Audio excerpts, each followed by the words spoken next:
Hello everyone, welcome back to the TJOmega channel.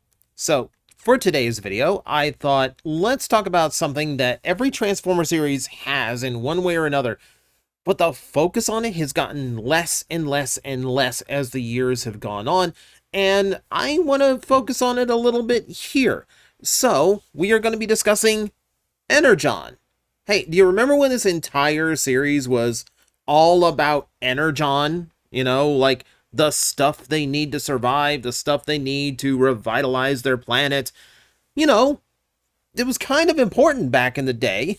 And now it just comes up when the storyline requires it to, which I guess is true back then, but these days, you know, they don't really see it as like a big deal, you know?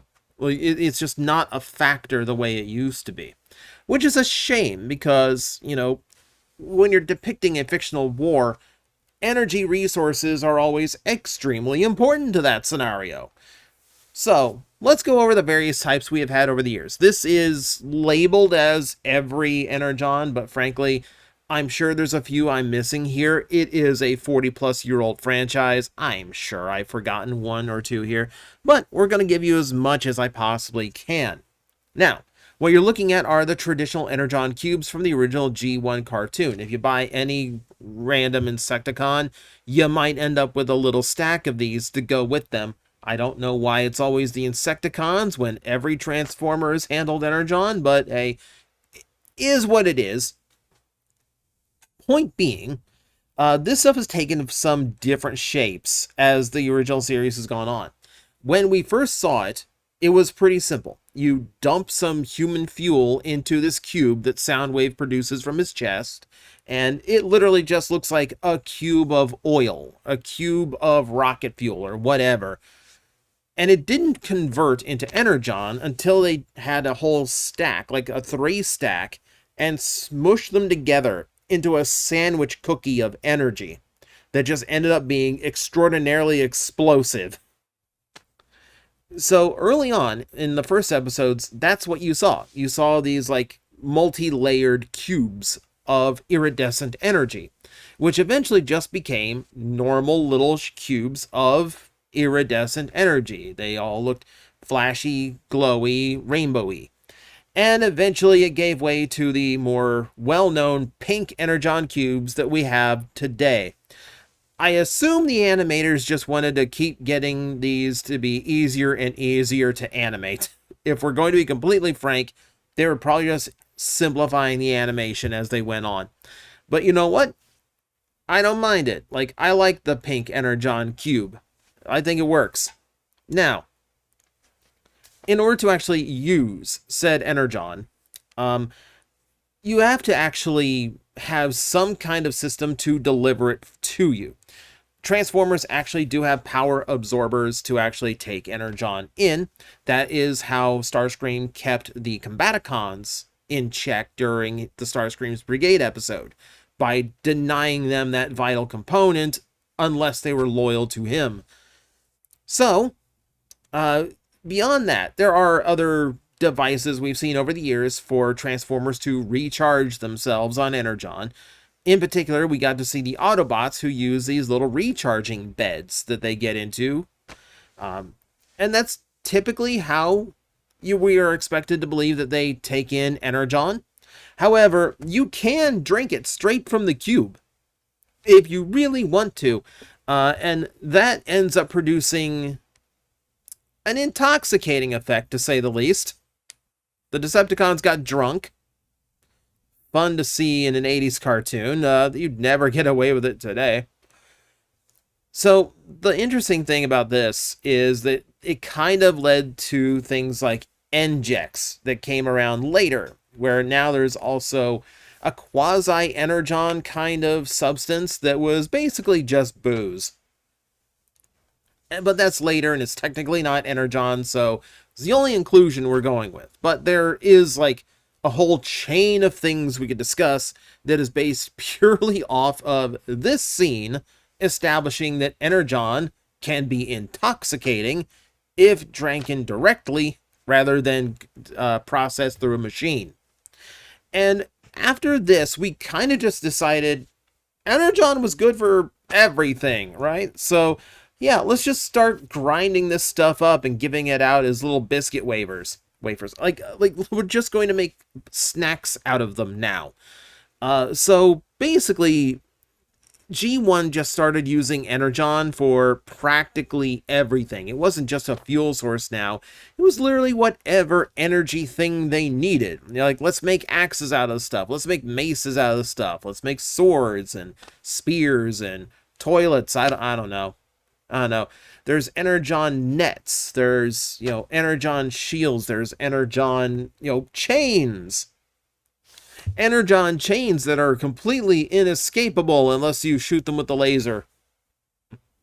But apparently they are at least strong enough to leech the red out of an Optimus Prime. I mean, I gotta give them that, at the very least. Chips. We'll just make casino chips out of them. Why not at this point? They're extraordinarily explosive. Many episodes and fights end with the Autobots just blowing up the ill-gotten Energon and forcing the Decepticons to retreat in the chaos. But no, let's just make poker chips out of them. Because, that's what you want, is someone that's drunk off of Energon slamming and banging the poker table and the whole thing explodes. That's great thinking there. But basically, yeah, a lot of things in G1 just started just being Energon. It went so far away from just being a fuel source. Now, they didn't really play with the idea of Energon that much beyond what they did in the original cartoon. In fact, series like Headmasters Zone or Headmasters Victory, Master Force, they really didn't even play much of a part with Energon. Like, it's a lot more take over the world plots than, drain resource plots. The only real advancement we had was Energon Z, introduced in Zone. It is what the 9 generals were after. And it's pretty much just stronger Energon. That's it. It's Energon produced on the planet Micro, and for some reason it is just way stronger than normal Energon, so yeah, that's all I got for you. That's really all there is to it. They didn't get to do a whole lot with that. No, for advancements in Energon, we got to wait until Beast Wars. And Beast Wars, I think, probably used Energon in a far more interesting way than they even did in the original cartoon. Here, it's a naturally occurring mineral, or at least it was supposed to be naturally occurring. It is seeded by the Vok, the mysterious aliens in that show responsible for the occasional weapon of the week in an episode or two. But that said, if you follow expanded fiction, there is a writing idea that says that this is an evolved version of the Swarm from the G2 comics, who evolved into the Vok and wanted to make up for the damage they did on Earth during that series, so they seeded the planet with Energon as an experiment to try to improve the planet. In reality, that is just something that was something the writers came up with after the fact. That's not published, written, or storylined anywhere, but it's what the writers of Beast Wars claim that they went in thinking when they came up with the Vok and the Energon concept. In continuity, all we know is the Vok used Earth as an experimental planet, and Energon just happened to be one of the things they were experimenting with. As the Transformers in the series are from the G1 universe, and they don't seem fazed by the idea of naturally growing Energon mineral, it's something you can presume that Cybertron at one time did have mineral deposits of Energon, and that is what they ran out of, hence the war that we saw in G1's cartoon, etc., etc.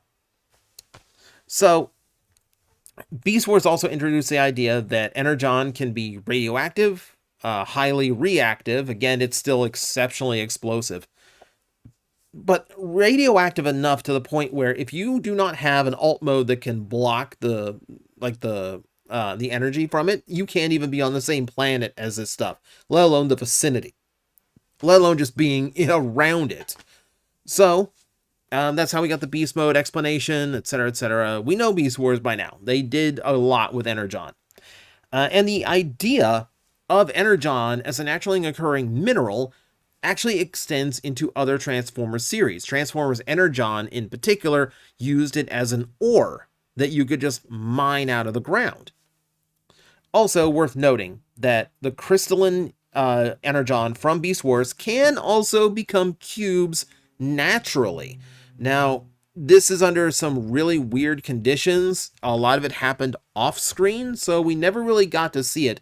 Suffice to say, all we really know is that this is stable Energon. It does not give off the same radiation. It's ready to go fuel as is. It is still explosive. You can still, if you crack the cube, you can blow the stuff up pretty good. But it doesn't seem to be as volatile as the raw crystal is. Now, if we look on the Japanese side of Beast Wars, they introduced something of their own called the Energon Matrix.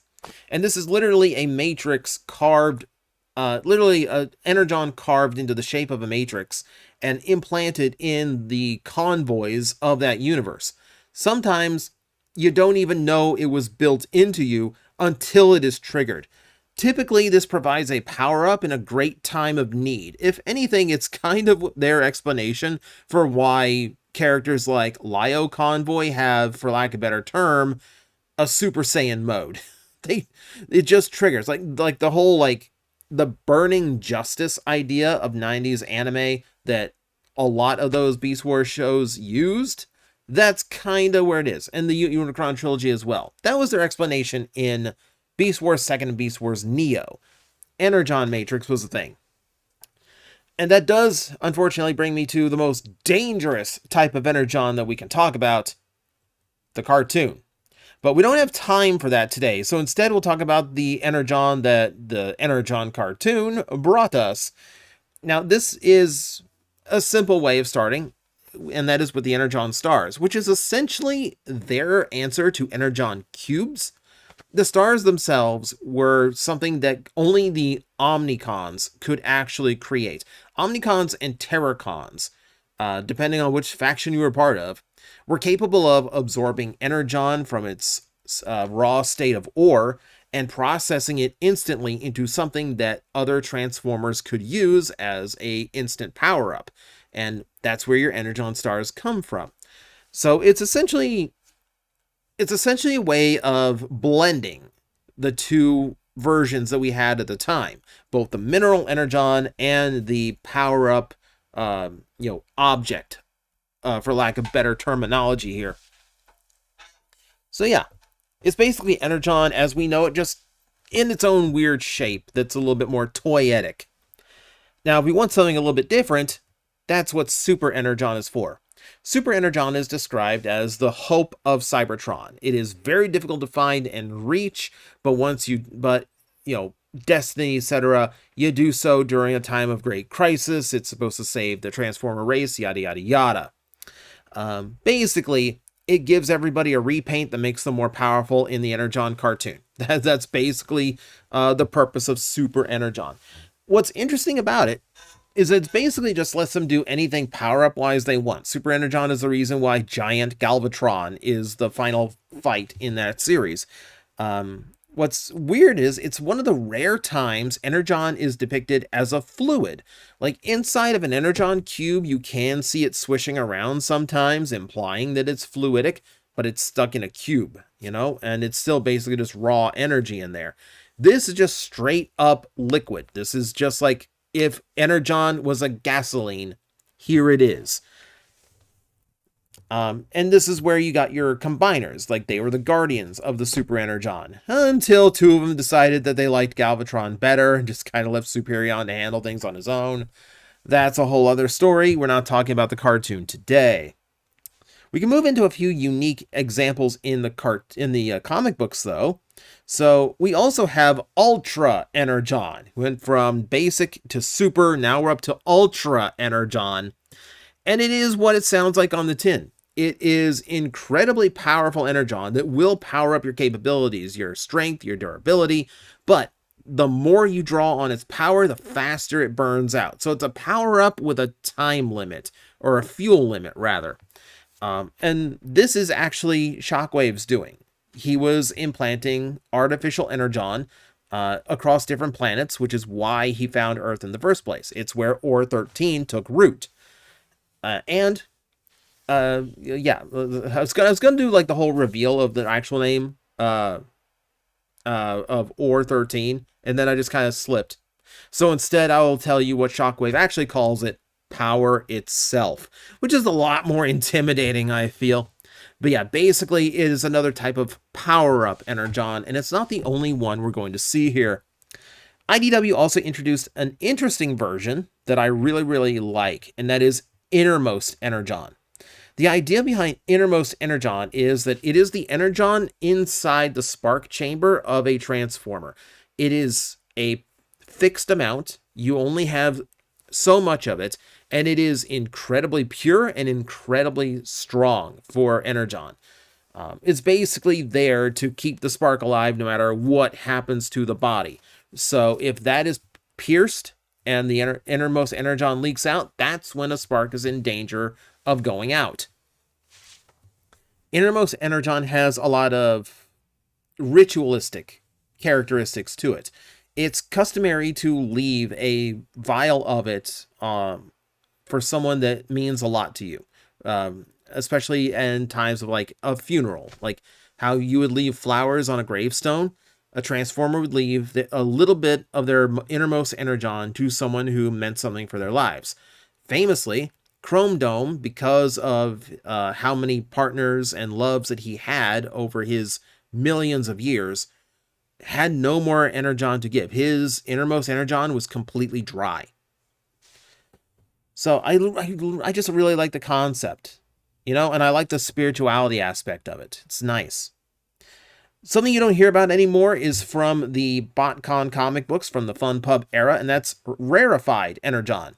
This is basically just what Transformers are made from, and it was their comics' way of explaining exactly what builds a Transformer. These days, things like Sentio Metallico, living metal, have pretty much taken that over completely, and genuinely, we kind of had that for Protoforms and Beast Wars. So I guess this is their way of just describing, like, this is the stuff Protoform is made from, as far as their fiction went at the time. Now, we're going to go into one more series, because the only show to use Energon more than the show Energon is Transformers Prime, and they introduce quite a few. But we have to start with the War for Cybertron game, because that provides us Dark Energon. Now, we're going to get to this weird explanation in a bit. Suffice to say, Dark Energon at this time was Energon of a mysterious origin that happened to be able to power up and corrupt any transformer that was infected by it. When this happens to a standard transformer, that's already bad news. They could go rogue on you. When it happens to Omega Supreme, it's terrifying. But yeah, basically Megatron uses it as a bioweapon against the Autobots. And it's what it is on the tin. It's basically another power-up Energon, but it will make you go on a rampage. It will make you go insane. But that said, the Transformers Prime cartoon also has Dark Energon, and the properties of it are completely different. This time, it's described as the blood of Unicron. And that makes sense, because for a lot of fictions, Energon is actually born of Primus. So when Transformers are harvesting Energon on Cybertron, they're essentially taking some of Primus's leftover blood, but that blood has seeded on other worlds as well, hence you get the organic Energon, etc., etc. This is Unicron's blood. And it has very different properties. Megatron gets more powerful after jamming a chunk of it into himself, but what it allows him to do is to control Terrorcon zombies that he creates with more Dark Energon. He can resurrect dead Transformer bodies with this stuff, and because he's jammed the stuff directly into his own spark, He has complete and total control over the zombie army. Kind of terrifying, if you ask me. Just a little bit. And yeah, it posed a fantastic threat for the early part of Transformers Prime, but it kept coming back here and there. You know, we got a few more resurrections out of it. It also was capable of repairing things extremely quickly. It still had the whole like dark corruption side effect to that, but you could use it to do a quick repair to a ship if you really needed it. Or you could mix it with some synthetic energon and create vampire zombies. If that floats your boat in any way. Yeah, very different things. It's just weird because they're both aligned continuity. It's just the writers hit on the same similar idea, but took it in very different directions. Transformers Prime also gave us Red Energon. There's really not a lot to say about this. It is a power and speed boost type of Energon with a time limit. That's pretty much all there is to it. We got to see it for like plot convenience in Transformers Prime, essentially. And it really didn't come up again after that. You only got like 1 or 2 episodes out of it. Also getting only 1 episode is Synthetic Energon, created by Ratchet. And this one, okay, makes sense. Energon's a limited resource. You'd really like to be able to just make your own. Problem was, this was a drug allegory. While it did improve performance, it was also highly addictive. So we got to see our medic on a bender. And it's not the best place for your medical officer to just be high all the time. So yeah, we learn a lesson from Synth-En in this series. And it does come up every now and then. Again, like I said, Knockout was also toying with synthetic energon. But for the most part, it was a no-no. You'll learn very quickly not to use the stuff. And to finish us off, as it turns out, you can negatively charge Energon, and you get Tox-En when you do that. Basically, it's Megatron turning Energon into kryptonite. Exposure to it and the radiation from it, and especially direct touch, can poison and incapacitate a Transformer, draining out their natural Energon. And yeah, prolonged exposure, this will extinguish a spark. It's a very dangerous bioweapon that Megatron created and employed during the Great War, and we got to see them clean a little bit of it up during Transformers Prime. Because literally everything from Cybertron fell onto Earth specifically. That was the whole thing in Prime. But for the most part, that is your education. Like I said, there might be a few various forms of Energon that I'm missing here, but this is all the major stuff and all the stuff that I felt was noteworthy enough to include. We don't get any real interesting Energon anymore, which is kind of disappointing, but I don't know. It lets us go on to different plots. It's not all about just like, hey, how many cubes can we gather? They got, it lets us get away from, the same old stuff. So maybe it's not a bad thing that it's taken a backseat, but it would be fun to play around with again. But that's your education for the day. So at this point, I will say thank you very much for watching, and I will see you next time. Hello everyone, I am Astral Agent Magnetar, a Tokusatsu VTuber, and I am streaming 4 times a week over on Twitch, Monday, Tuesday, and Wednesday afternoons, and a special late night one on late Friday/early Saturday. So come watch, come hang out, and let's make an impact together.